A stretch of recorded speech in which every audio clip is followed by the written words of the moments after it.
Magandang araw! Ano nga ba ang kwento sa lugar na ito na matatagpuan sa lungsod ng Nara? Ito ang Nara Koen o Nara Park. Ito'y matatagpuan sa paanan ng bundok ng Wakakusa. Taong 1880 ito sinimulang gawing parke sa pamumuno ng lungsod ng Nara Prefecture. Mahigit na 1,200 sika deer ang malayang gumagala dito sa parke. At napakalawak ng parke na ito at nasa 1,240 hektarya ang lawak. Bagamat sa lawak na lugar na ito, sa ilalim ng MIX o Ministry of Education, Culture, Sports and Technology, sila ang tagapag-alaga ng park. Tinagurian din itong Places of Scenic Beauty at kinonsidera na National Treasure at isa ito sa pinakalumang park sa Japan. Ayon sa kwento, ang sika deer ay tinuring na sagrado at pinaniniwala ang mga mensahero ng mga Diyos sa lugar ng Shinto religion. Malaya silang gumagala sa lungsod.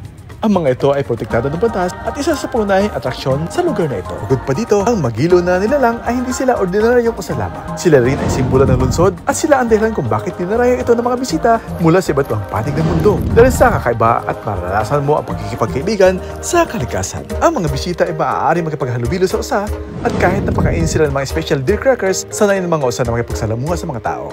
Natutunan din nila magbaho na para bang nagpapasalamat na binigyan sila ng pagkain. Kapag tumatawid nga ito sa kalsada, maghihintay sila na hihinto ang sakyan bago sila tumawid. Nakakaaliw silang pagmasdan na ang gaytong hayop ay marunong gumalang.